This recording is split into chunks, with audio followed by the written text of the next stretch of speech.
Good morning, everyone. Thank you so much for attending our webinar today. My name is Dana Voglitis, and I am the Associate Director of the Office of Technology Development at FAU, which is part of the Division of Research's Innovation and Business Development team. That also includes our Startup Incubator, FAU Tech Runway, our FAU Wave Student Entrepreneurship Competition, and our Small Business Development Center, along with many other great programs and resources. So if you have any questions about innovation or entrepreneurship at FAU, I encourage you to contact me and I'll help you get the information that you need. So just a quick couple of housekeeping items before we get started. If you have questions for either of our panelists today, please use the Q&A feature at the bottom of your screen to submit your questions, and we will try to answer as many as we can at the end of the presentation. This webinar is being recorded, and that recording will be available for future viewing on the Office of Technology Development website.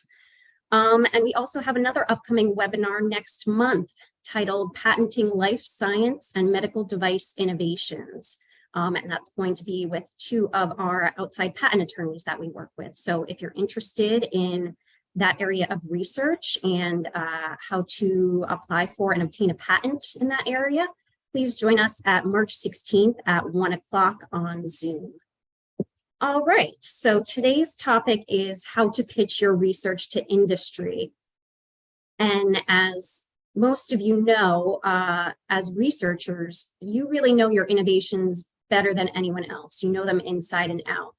So you have the ability to be your own best advocate when it comes to interacting with potential commercial partners. But there is definitely an art and a science to communicating with someone who works in industry versus one of your peers in academia. So we're hoping this webinar will help you develop the skills you need to successfully pitch your research and develop beneficial relationships with industry. So now I'll go ahead and introduce our speakers. First up is Rick Swatloski. He is the Compliance Practice Leader and Director at TreMonti Consulting, a consulting firm that provides intellectual asset management advice and assistance to universities, governments, and companies. Dr. Swatloski holds both bachelor's and Ph.D. degrees in chemistry from the University of Alabama. He has contributed to over 50 peer-reviewed publications and numerous patents. His work has been presented over 120 times at both national and international meetings, and he is recognized as a leading scientist in the field of ionic liquid chemistry. He also has 16 years of experience in technology transfer, entrepreneurship, and economic development as the former director of the Office of Technology Transfer at the University of Alabama, where he was involved in the management of over 600 invention disclosures, 700 patent applications, and more than 900 agreements. After that, we have Dr. Cristina DiPietropolo. She is the founder and chief executive officer of Leader Essentials Group, an executive consulting firm specializing in collaborating, developing, and executing strategic initiatives and professional development strategies with its clients. She has over 13 years of teaching experience as a professor of management and is currently an adjunct professor at FAU and an FAU Tech Runway mentor. Cristina is also an academic researcher. Her research focuses on interviewer bias, either for or against military veterans by U.S. hiring managers, where she measures conscious, social, and unconscious bias in the employment selection process for this important segment of the population. So with that, I'll turn it over to Rick to kick us off. Thank you, Dana, and thank you for allowing me the opportunity to share with you all a bit this morning.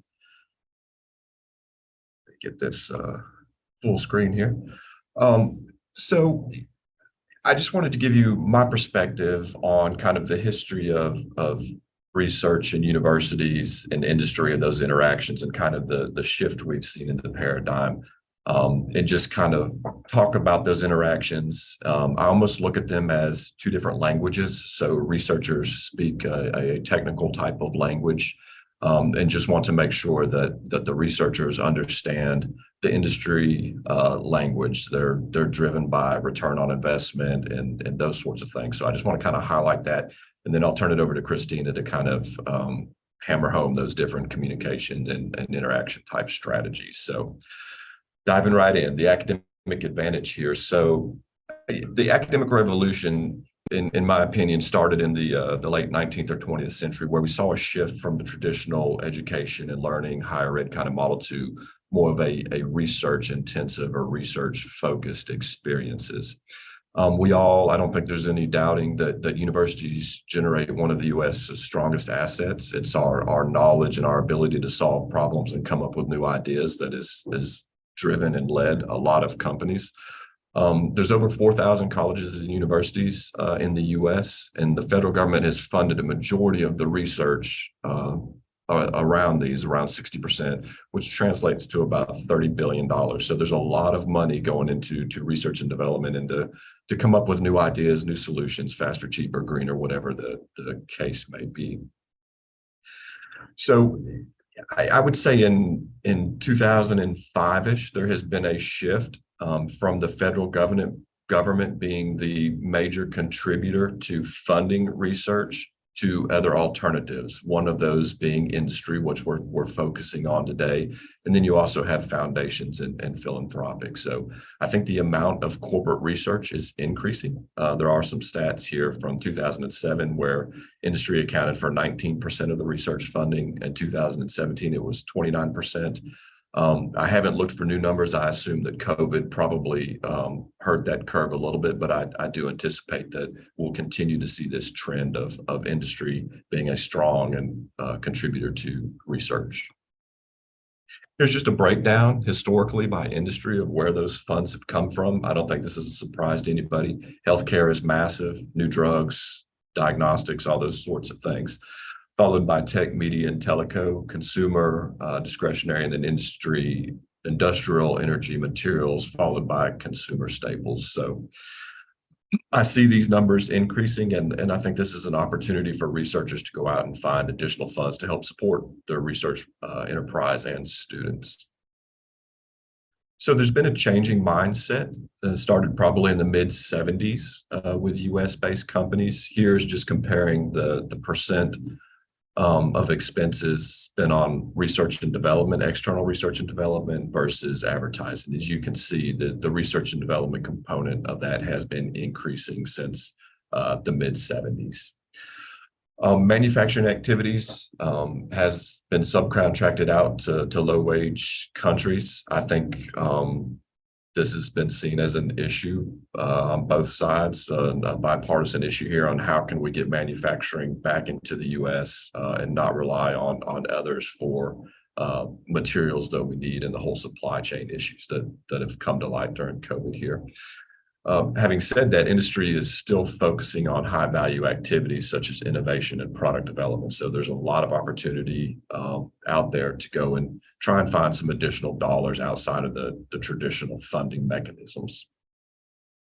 So new academic descriptions. I think the previous descriptions of universities or institutions of higher education were pretty simple, straightforward: medical schools, education, engineering. I think they were pretty siloed.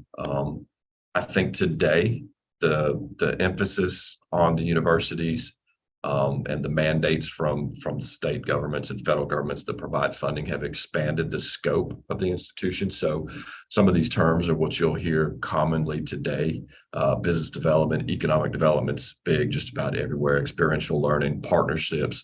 So all of these kind of outside the box or traditional modes of funding and thinking about research and how to package that and go after additional dollars or funds to support that. So the 21st century university to me is about creating value. So you're creating value by training students who go out into the marketplace. And the other way that you're creating value is doing things that others can't do. So I think sometimes we get lost in our research efforts and have on blinders and kind of don't realize what you do is something that nobody else can do, or you understand something that nobody else understands. So what I would challenge you here to do today is to ask yourself, what are you doing that others can't do? What knowledge do you have that others don't that could be of value?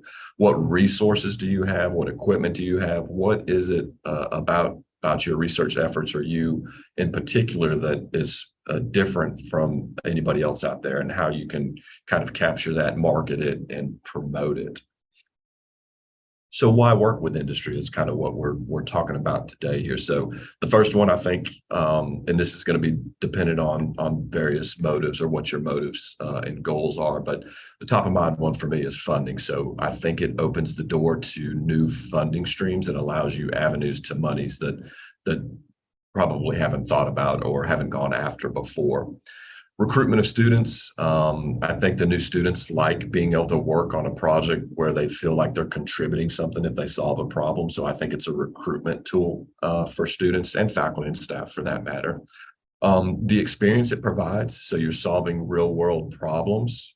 So that ability to get in there and feel like you're curing cancer or solving some ocean problem, I think is important to attracting people and the experience that you can provide.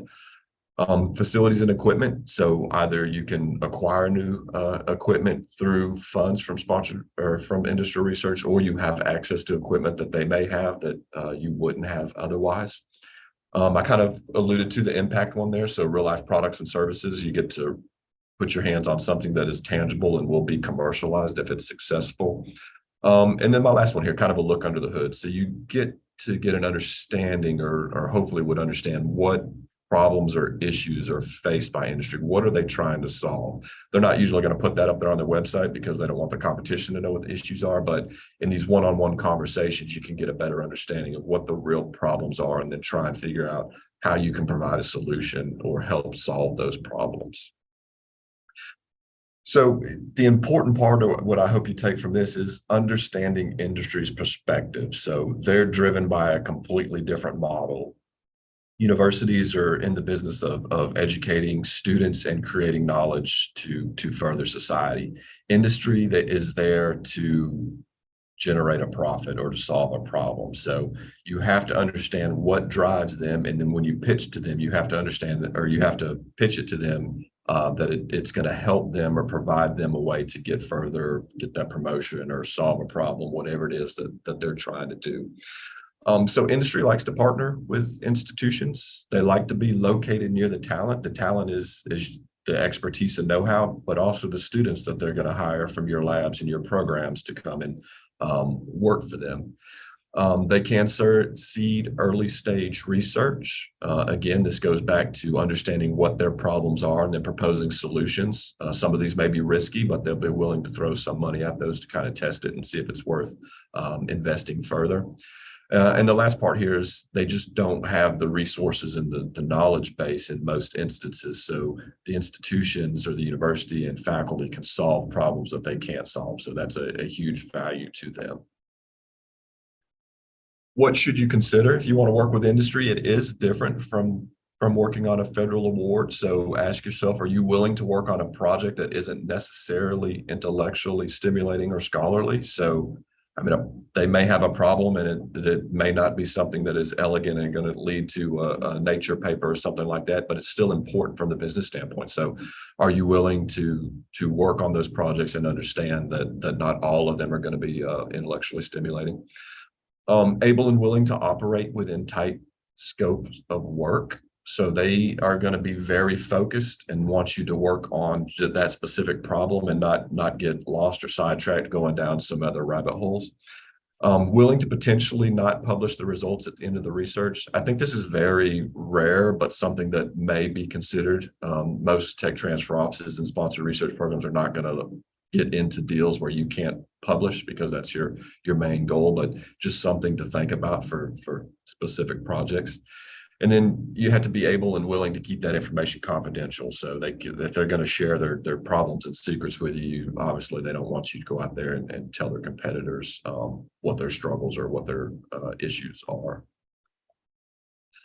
So it's a different way of working than traditional federal funded research. It's very focused, as I mentioned in the last slide. The scope of work and the ideas is going to be very tightly defined.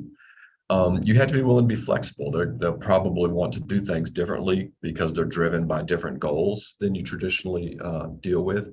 And most importantly, there you have to recognize the goal of that industry partner. What are they trying to solve? What are they trying to do cheaper? What is it that they need in order to be successful? It's often different from what the academic is going to consider as being successful. And you just collaborate different ways. So you can leverage the institution to solve problems, resources, interdisciplinary research, these sorts of things. So there's room for some unique collaboration models there as well. So in its simplest term, you have to bridge the gap. So what is the goal? Understand the goal, understand what they need, and then propose a solution that will solve their problem. So basically get them from point A to point B is what they're looking for. And the more concisely and clear that you can state that to them, the better chances for success, in my opinion. So if you're ready to take the plunge, ask yourself these questions. What will you offer? Kind of actually write it down and think on that. So what can you offer to them that's going to be of value, and why is that going to be of value and important to them? You can also bring awareness to yourself and your capabilities. Most everybody has some sort of online or web presence at this point. So be cognizant of what you put up there and the image that you're putting out there, the keywords that are on there. So if somebody's searching, that they will find you.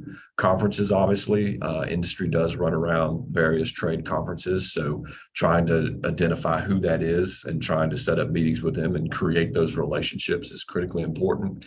And then when you write papers, you're always promoting yourself in your papers. You may not look at it as that way, but industry does read these papers and are trying to find solutions to their problems or expertise that they don't have. Target specific companies or industry that are going to further your research mission or your critical expertise or knowledge or capabilities. Leverage your networks. Faculty often have incredible networks with other colleagues and things in there, so use those to kind of find good contacts there. And utilize all available resources. So your tech transfer office does a lot with industry and engaging and that sort of thing. So reach out to them and see if Dana can help you in that process. So maximizing the relationship, I won't go into this too much because I think Cristina will touch on a lot of these things. So forming industry partnerships is one thing. I mean, we can all shoot an email out there and say, hey, let's grab coffee or talk about this, whatever. But the true key here is nurturing them for the long haul. So you're probably not going to come home with money after your first, second, third meeting. It's going to take time to build that relationship and that level of comfort with somebody. So nurturing that relationship is crucial and critical in these relationships. So it's a shift from the transactional to a strategic relationship. So looking at the bigger picture as opposed to that 100,000 or 300,000 that you need right now to let somebody graduate or take on a new graduate student, whatever it may be. So kind of think more strategically and long-term there. Customer service is a priority. Industry does not run on the academic calendar. I know this is surprising for some, but that means nothing to them. So if you create or do engage in a project and they want the results or whatever it is in 60 days, 90 days, 6 months, whatever it is, you have to meet those milestones. The business doesn't work on the academic calendar, so just keep that in mind. Communication is key. So regular communication, if you're having problems or you got something exciting, communicate is what I can say. And then listen. So they will often tell you what it is they need or what it is they want. So make sure that you listen and ask key questions to kind of get at the root issue or the root desirable or deliverable that they're looking for. So final considerations here. It's not like working with government. It's almost completely different from some stand. So you're going to need to accurately determine the direct cost. So they need to know the total cost, not what your cost is, plus indirects after the fact. So give them the fully loaded number up front so there's no surprises. Be prepared to justify that. They're going to question every line in there, every equipment, every hour FTE that you put in there. So put it in there thoughtfully and have justification for it being there. Propose a realistic time frame. Again, this is going back to the academic calendar versus the regular calendar that they're working on. I said this: communicate. I can't overemphasize how important it is to communicate and be on the same page. anticipate a hands-on approach. If they're giving you $100,000, $300,000, they typically want to be heavily involved and know what's going on and have regular updates and those sorts of things. And it is possible that you may never know what happens to a project. Sometimes you're working on a piece of it that's going to go into a bigger product and you won't know if yours is in there or not. So sometimes that happens, and business is all about money and how is that going to make more money. So if they don't see that happening, the project could be discontinued abruptly. So just things to keep in mind. And again, this has nothing to do with the actual science. They're strictly business decisions. So don't take that personally if something changes directions or gets stopped. It's simply a business decision at that point. So with that, I'll kind of stop. I just wanted to throw some thoughts out there and maybe give you some different ways to think about things. I'll be around here at the end of this to answer any questions, and there's my email if you want to reach out, and Dana also knows how to get a hold of me. So I appreciate your time, and I'll turn it over to you, Cristina. Great. Thank you, Rick. I'll go ahead and share my screen, and then we will get started.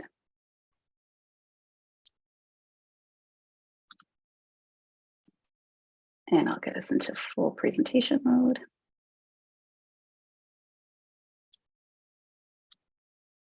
Wonderful.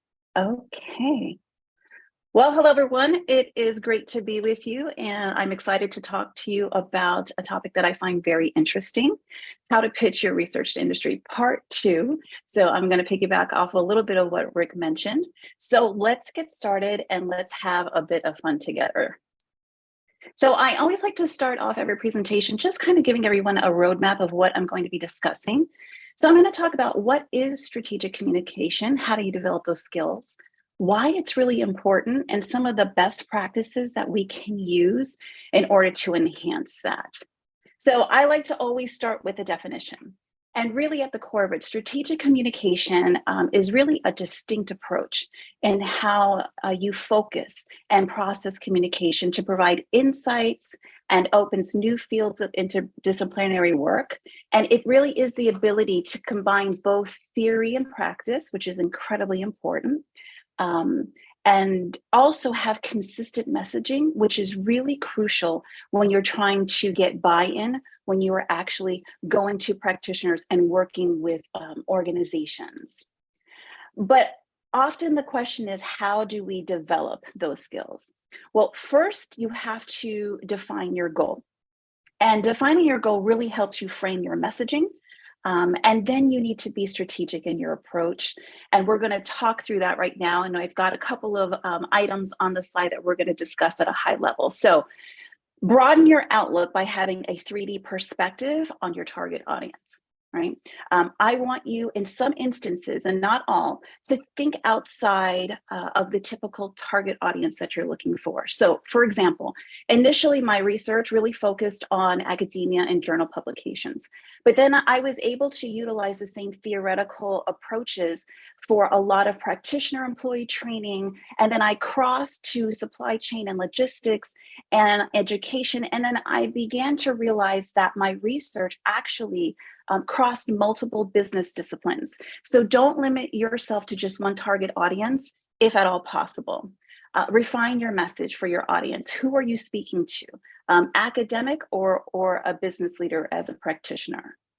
Be intentional about the language that you use to communicate your research to audiences. So I often say this. I want you to explain it like you're explaining it to someone, a friend that you haven't seen in a long time, who has no frame of reference in terms of the topic and what you're doing. So I struggled with this issue when I was trying to pitch my ideas. And how you know that you're having a challenge is when you actually start talking to someone, they get that glazed kind of look, like that deer in headlight look, and you realize that, oh my goodness, they're lost, or they ask me, could you please explain it? So when you think about how you're communicating it, just like you would have a 30-second commercial when you're actually at a networking event to just tell people at a high level what you do, I encourage you to have a 30-second commercial, very concise, about your research. And it's strategic in a way that it gets them to ask you, oh, tell me more about that. So that is something really to be cognizant of it. You want to be able to use that and communicate in a way like if you're playing chess. And I'm going to make some metaphors to chess as well, but you want to move one piece at a time and you want to engage people in that way. I want you to also consider benchmarking. What are the leaders in your industry doing? Do you know those who are leading researchers and scholars in your area? Do you know the organizations that they're connected with? Connect with them, follow them on LinkedIn, reach out to them. It's amazing how receptive people can be and how open they can be to helping and paying it forward. And they actually may become an informal leader to you. So I actually have two informal kind of mentors, Dr. Diana Stone and Dr. Bob Ford. One is strategically focused just on academia and journal publications, who's been an amazing mentor for me. And the other is my professor from my doctoral, who has helped me to bridge what Rick referred to as this metaphorical bridge between academia and practitioner. So it's really important that you are benchmarking leaders in your field and seeing what they're doing well and how you can emulate that and how you can refine it for yourself. Another thing that's really important too is social media analysis. Do you know what social media platforms your target audience potentially could be looking at? Don't dismiss digital media and its influence. It has an incredible influence, but you have to be strategic in it and you have to invest some time working through it. Be concise and clear. So don't give a 2,000 word monologue, right? Or worse, don't send a 2,000 word email. Who's ever been guilty of that? Like I've been guilty of that, right? I have to really be more concise and succinct with what I'm saying. But when you're communicating versus email, via email, less is more. Really, it should only be 5 lines is maximum, right? Make 1 point per email. This is how you're setting it up and how you are actually moving pieces on the metaphorical chessboard, because you don't want to overwhelm your audience. And what might be easy for us to comprehend might require a few additional steps for them to be able to do that and build that relationship. One thing, and part of that is understanding. There's an FBI negotiator, former one, Chris Voss, who actually says no-oriented questions. How do you, when you're trying to be concise and clear, how do you communicate with people?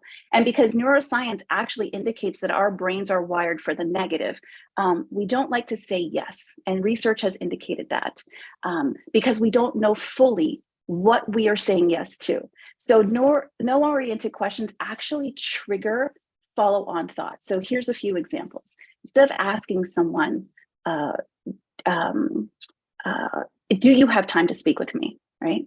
That's a yes or no. You can say, is now a bad time to talk? If it is, they'll let you know. And most of the time, there's a high probability that they will schedule with you a time for you to speak with them.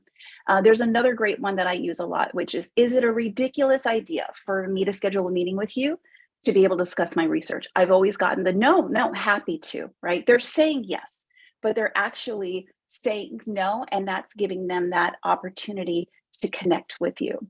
But what are some of the things that we can do in terms of best practices? So here's a couple of things I want you to consider that are incredibly important, right?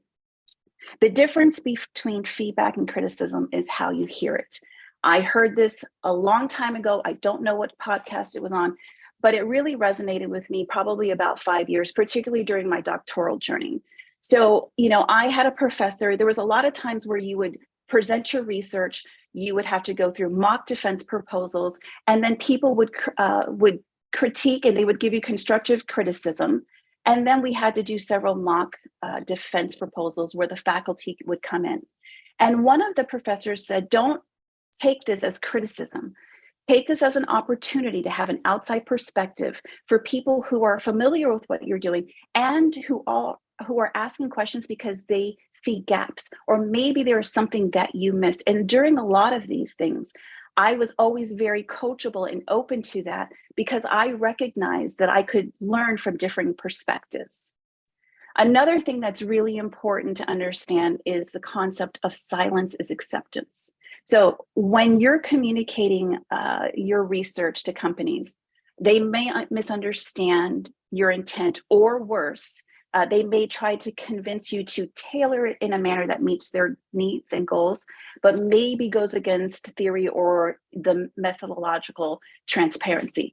If you remain silent in those moments, you are in essence agreeing to them or their terms. So it's very important that you actually learn how to disagree respectfully. So if you disagree about something, be clear on what you're disagreeing about and avoid using any statements that say I, because when we use statements as I, the other person gets defensive. Instead, you have to use a notion called tactical empathy, which is labeling. You're labeling the negative thoughts that you believe that they're having. Saying something like, it seems like the crux of our disagreement is about the ability to publish the results of this. Do you agree? It seems as if I haven't earned your trust. It seems as if there's a concern about the timeline. How can we resolve this together? And this really seems so incredibly obvious, but it is really often overlooked. And this is where conflict and disagreement can be a hindrance when you are trying to connect with industry leaders and with companies to be able to kind of continue and advance research in something that you're very passionate about. Another thing, avoid the technical terms. Right. As researchers, we're super passionate. It's embedded in us. Like we sleep, eat, and breathe this stuff. We have an in-depth knowledge and an understanding of the topic, but most practitioners may not have that. So your responsibility is really to become more self-aware in how you're communicating with industry and create this kind of metaphorical bridge where you can advance theory while you're still assisting in meeting organizational objectives as well. And finally, the most important thing is to recognize your emotions. And that's what we're going to talk a little bit about right now. So the neuroscience of leadership focuses on 4 different domains. I'm going to focus on 2 right now during our time together. That's going to be self-awareness and relationship management. You're probably thinking, like, why are we talking about the neuroscience of leadership? Like, how is that even practical? Because it's important for you to actually, as a researcher, to recognize the leadership role that you play in pitching your idea to companies. So when we think about self-awareness, that's really kind of accurately recognizing our emotions as they're happening. And understanding what are our go-to general tendencies to responding to people and different situations. That's incredibly, incredibly important. And when we think about relationship management, I'm going to just speak the definition for you. That is the ability to use your awareness of your own and others' emotions to manage social interactions very well. So let's talk through this slide. First thing, don't take it personal. Okay, don't take it personal. I know that the research is really close to you, but you have to distinguish the people from the problem. Be open and receptive to differing perspectives and ideas. Be mindful of your tone. Be mindful of your body language, the subtle behaviors that you may be giving off. We all have a tendency to view everything from our lens. And let's be honest, when we're researchers, we think we're right. But a lot of that can result in misunderstandings. And sometimes we think that misunderstandings are rooted in personality, and they're not. So you want to set a collaborative tone for the conversation. And you can do this by asking questions and even asking the other person for advice. Now, research has shown that asking for advice makes you appear more warm, humble, and cooperative, all of which can go a very long way in establishing rapport and building trust, which is really fundamental. And those are kind of the building blocks of how you're going to develop these relationships through. The next one is listen to hear and not respond. This is so incredibly important. And it seems so obvious, but a lot of times, when I'm working with people in kind of like as a mentor, or I'm watching people pitch ideas, I see that people become very defensive, and they just want to respond to everything. And that can basically break down communication. Even if you don't agree with what's going on, at least you can listen, be tactful of it, and then you can continue engaging in conversation. Understand how other people or situations influence your emotions, because you don't want something to trigger where something could escalate, and then you end up having to go through a point of turmoil where the relationship or the trust that you were trying to build ends up getting broken in some way. Pivot and adapt. Avoid escalation of commitment. I see this often where, you know, you get so focused and you're running down this one tunnel and this is the way that I want to do it. And what happens is that you've become so narrow. Sometimes you have to broaden yourself just a bit, if possible, and make sure that you are on the right path. And if you recognize that you have maybe need to take a slightly different trajectory, you would have to do that. If I was on the same path for my research when I first started it, and I didn't really take into consideration other people's opinions, I would not have ended up with the research that I had, which I'm very, very proud of and I'm very excited for. And then more importantly, I think it's very important, you've got to put your ego aside, right?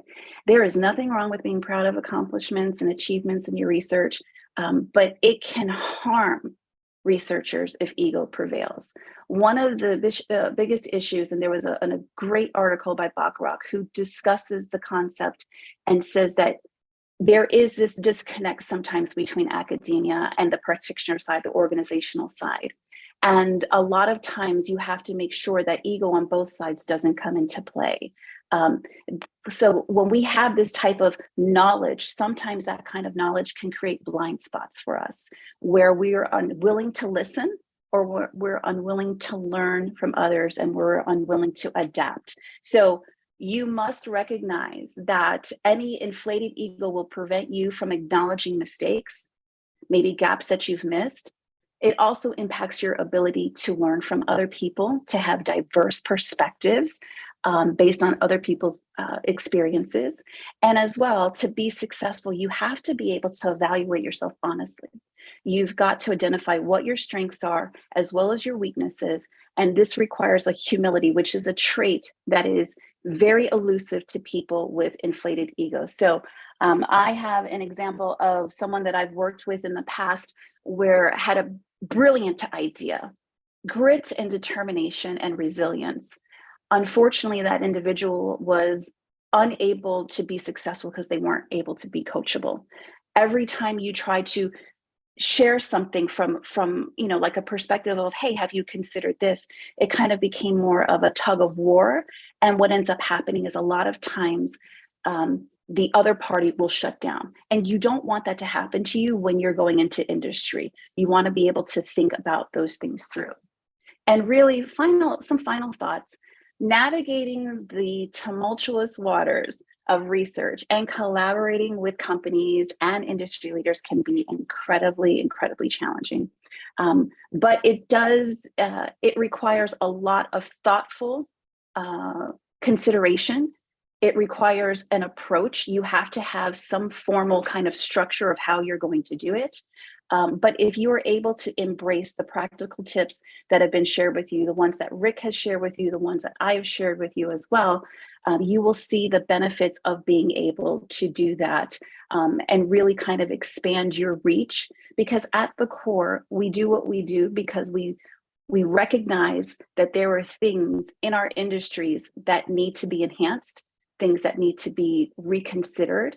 And this is a great way for you to be able to continue doing that and for your research to go on. And perhaps I always use that cliche thing. I always want my research to change the world in some way, even if it only changes the world for one person. And that concludes my presentation. This is my contact information. If you'd like to reach out, great. And Dana also has it as well. And I will send it back over to you, Dana. Excellent. Thank you so much, Rick and Cristina. I personally learned a lot from both of your presentations, and I'm going to be more mindful of how I communicate with others moving forward. I just want to remind everyone that's joined us, if you have questions for either of our panelists, please submit them using the Q&A feature at the bottom of your screen. And while we wait for some questions to come in, I just wanted to add a little plug for one of our programs here at FAU, which is the NSF I-Corps program that's managed by my colleague, Regina Thompson. And the I-Corps program is great if anything we've talked about today piqued your interest, because it is designed to help you evaluate the product market fit for your research. It allows you to interact with people in industry on a regular basis, ask them questions, ask them what problems need solving, how your research or innovation can be improved. So it's an excellent learning experience. They have funding available for you to travel to conferences and meet with people. So I highly recommend you look into that if you are interested in this. All right. Someone asked about contact information. I'm happy to share any slides or contact information for our panelists. If you want, send an email to techdevelop@fau.edu, and I'm happy to share any of the materials or contact information we talked about today. Rick, I have a question for you.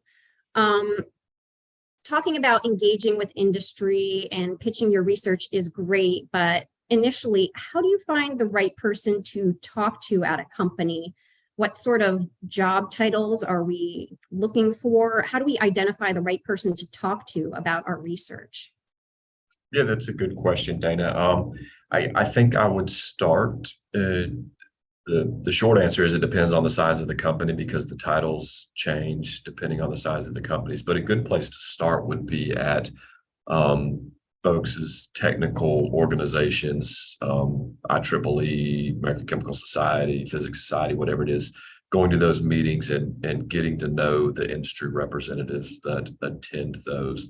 Those are probably going to be academic liaisons, tech scouts, business development types of people. Some of them will be researchers that are over research efforts within companies. So that's a good place to start. LinkedIn is a phenomenal resource these days. Look for companies and search research or whatever it is that you're working and kind of drill down there. Dana, I'm sure your office could serve as a resource as well for helping faculty find companies and reach out to individuals there. Those are the ones that kind of come to mind quickly there. Great, thank you. Another question came in for you, Rick. You mentioned finding out what industry needs are, what problems they need solving. So someone asked how you could phrase this question when you're reaching out to somebody in industry, how to get to that point more succinctly. What kind of questions do you need to ask them to find that answer? Yeah, that's a good question. I think developing that relationship is key and that level of trust. I like to look at it as pain. So I'll ask somebody, what are your pain points? What keeps you up at night? Or what are you struggling with? Something along those lines to kind of get at what they're working on or what are you working on these days. And then the more conversation and the more comfortable that relationship becomes, usually the more free flowing the information and the actual problems and exactly what they're trying to solve. It may start kind of broad without a lot of details, but the more questions you ask and the deeper you dive, probably the better information you'll get. Larger companies will have very broad solicitations on their websites, like a BASF or a Merck. Kind of their high level areas of focus is kind of what some people will call them. That's basically the needs or where they're focusing their research or efforts and issues that they're trying to solve. Smaller companies, you pretty much have to do it through the relationships. Great. All right, we had another question come in that could be for either of you. Maybe this is a good one for Cristina. Someone asked from an instructor or coaching perspective, when you're mentoring researchers, how do you break through that wall of, I'm creating something novel and it's very significant, but yet they're not clear on their value proposition or targeted segment? How do you help them get past that? Yeah, that's a great question, and it's something that, I've actually dealt with recently. And I think a lot of times you get to this situation and you have to, and again, to Rick's point, a lot of it depends. It depends on your ability to be able to, in that coaching mentoring role, to have that ability for the other person to listen, to be able to hear what you're saying. So a lot of times you have to show in a very delicate but professional way some of the questions and some of the gaps that maybe industry would have. So that helps them to get to their value proposition. Because a lot of times individuals or researchers have this thought or this map that they've put out, and they think that it's very clear for everyone. But when you have that perspective, so you have to take on the role when you're in that mentor of, okay, if I was the company, what are the things that I would look on? So now you have to put your business cap on, all at the same time. You're actually looking at it from an academic perspective, and you're saying, have you considered this? Have you considered that? A lot of times I will tell you, one of the best approaches that I've used is I say, I'm going to tell you something you're not going to want to hear. And instantly that actually diminishes a defensive response. And typically the mentor is more open. And then I will follow it up with, have you considered, or it seems as if there is, this is happening. And a lot of times you start to deal with mentors, mentees, and they have all of these bursts of greatness, and you have to help them get all of that down in like a meat grinder to get to their value proposition. So you have to cultivate curiosity. You have to ask a lot of questions. You've got to develop that rapport, and you have to know strategically how to speak with someone in a way that they don't get defensive. But sometimes it's very difficult to get the mentee to be able to follow that path. Your role is to do the best you can to help them succeed, but ultimately you also recognize it's their venture, it's their research. They're going to take it into the direction that they feel is best, even if you're trying to give them information to help them. Thank you. That makes a lot of sense. We had another question come in for you, Cristina. You talked a little bit about being aware of your ego and not having an inflated ego, and researchers are proud of their accomplishments. So someone wanted to know if you're pitching to investors, funders, anybody else, and you want to share your enthusiasm for maybe some awards you've won, publications, etc. What's your advice for how to share that in a way that creates that sort of wow effect, but doesn't get a negative reaction for appearing to have an inflated ego? Yeah, that's a great question. I think you have to run a delicate balance. I think initially how I do it is I start it typically with a very concise of who I am, what I do, what my research is, and why my research is important. And once you get a thread, you let somebody pull. And if someone pulls and says, oh, you've discussed unconscious bias, that's so interesting, then I say, yes, it's actually so fascinating how powerful the unconscious mind is. I've actually just going to have a publication in 2023 about it. And then I tell them a little abstract about it. So you engage them in a way, but you have to set it up the way that you're communicating succinctly so that you can put these things in where you are actually talking about your achievements, but in a different way. I've been in situations where, people just talk just endlessly about themselves. 5 minutes, they've lost the room, they don't realize what's going on. And I think it goes to that, how do you strategically move one piece at a time? I'm going to give you a piece of information. You're going to come back to me. I'm going to relate it to expertise that I have, but I'm not going to sound arrogant about it. You're going to ask me about it. And then I'm going to also collaborate with you, and I'm going to emphasize shared goals. So if they make a comment, I can say that is actually such a great idea. And I see how that relates to, and then I go on with, whether it's a research topic, another publication, a speaking engagement, all of those things.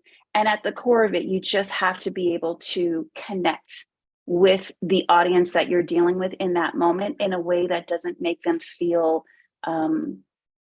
intimidated, because sometimes our research, if we're not clear and succinct, we can intimidate people and they want a safe face, so they'll just kind of exit. We want to make sure that we can avoid that at all possible. So you have to be self-aware of how other people are going to be receptive to what you're going to say, and figure out a way to bring them into the conversation and help them understand. So when they walk away, they know a little bit more about your research. And if they hear about it in the future or any other relevant industry, they can remember that they learned it from you. That's great. Thank you. Self-awareness is so key. I know I've given presentations and speaking engagements, and I actually have people comment after that they found me intimidating or overly serious or something. So it's maybe it's not always the feedback you want to hear, but it's the feedback you need to hear in order to improve for future interactions. So there's no shame in that. It happens to all of us. It does. Rick, I have a question for you that comes up in my office from time to time. People always ask me about non-disclosure agreements. When are they appropriate when you're interacting with an industry partner? Do we need them? Do we not need them? What's the best advice there? Yeah, that's a fantastic question. And I will say that your first interaction or conversation with a potential partner doesn't need to be, can we get an NDA in place? I think you need to have that rapport and that relationship before that. You can talk about your ideas without describing them in detail. So generalities like, I have problem X, I think I have a solution for problem X, and kind of see where the conversation goes. I do think as the relationship evolves and goes down the road and you start exchanging confidential information both ways, it would behoove both sides to have that agreement in place. But I would not come out of the gate saying, hey, I can't talk to you until we sign this non-disclosure agreement. When people say that to me, I just kind of shut down. So a kind of wishy-washy answer, but I think I wouldn't start with that would be my key point there. But then as the relationship evolves and develops, I think that's something to get into place or to think about. Yeah, and I'm happy to follow up with anyone that has more questions about that topic. Some informal advice I give to people that are maybe applying for a patent through my office is describe to somebody you're meeting with what your invention is, not how it works. And maybe that will help you keep a more general level of detail without disclosing sort of the secret sauce of what your invention is. So that's sort of the phrase that I use when I'm talking to people about this. Another question for whoever wants to take it. When you're in a meeting with a potential industry partner, you pitch them your research, you learn about what their needs are. What are maybe some good follow-up questions the researcher can ask the industry partner to sort of show that they're interested, they want to learn more? Do you have any suggestions for that? Cristina? So follow-up questions, if you are, I want to understand if you are the researcher who is pitching the idea and then you want, as the researcher, to follow up to make sure you can kind of, basically you want to keep the dialogue going. Yep. Okay. So I think a lot of times you have to Rick's point, you have to figure out in that conversation that you're having, what is the pain point? I think sometimes we are so excited about our research that we're talking and we don't understand how that can connect with them. And so part of kind of keeping that scenario going is try to identify one thing where your research could be the solution to their problem. Everybody wants somebody to have a solution to their problem, and everything is a negotiation. So when you're actually sitting across from someone pitching your research, you have to think of that as a negotiation. You're trying to gain something out of that. At the same time, it's going to be beneficial to them. So kind of pick up on one thing, hone in on that, and then be mindful and a respecter of people's time and say, I think that XYZ could be the avenue that you would be able to help solve this problem. I can help you with that. You briefly, concisely say how. I use this in my own executive consulting all the time. People tell me their problem. I'm like, I can help you with that. Here's why. I just explain a tiny bit. I don't give them a lot of information because I don't want to give them the information to take care of it on their own. And then say, can we follow up in the next 7 to 10 days and kind of regroup and talk about it, because I want to be a respecter of your time. I've never had anybody say no to that. So you have to think of it as a negotiation. Rick, anything to add? No, completely agree. Yeah, and I would just say, you mentioned following up in 7 to 10 days. That's always a recommendation I make to the researchers I work with, is set a time frame for them to get back to you, or even just put the ball in your court and be more proactive about it and say, is it okay if I reach out to you again in 2 weeks and see where things stand, or something along those lines. You want to keep the ball going, you want to keep the relationship progressing. There is one technique that I've used that's been incredibly successful. Again, it's a negotiation technique. When someone goes dark, right? when they start to ghost you, let's get back in 2 weeks, and then 2 weeks from there, and you follow up and you go through all those things. When they don't reach out, there is a tactic that I also learned that says you just put this one sentence in the subject line, and in the body of the text, you don't do anything else. Have you given up on moving? Have you given up on moving forward with? What I do in my consulting is I say, have you given up on moving forward with the board of director training sessions? And I just include that. 40% of the time, people come back to me and they say no, because it's a no-oriented question. And that helps me to engage with them. So when you've exhausted the 7 days, and then wait another 7, and then wait 5, when you've exhausted those 3, if you use that technique and just have that one simple phrase, that could re-engage. And if they don't re-engage with you, then you know it's time for you to move on. Yeah. Escalation of commitment. You got to walk. You need to know when to walk away. Absolutely. I love what you shared about no-oriented questions. I had never heard of that before, and it sort of feels counterintuitive. Mhm. But if your research and your experience backs that up, that's really fascinating, and I'm definitely going to try to implement that myself. We had not a question, but a comment to you, Cristina. Somebody said they like the chess analogy, to not just talk on and on, but give the other side their turn.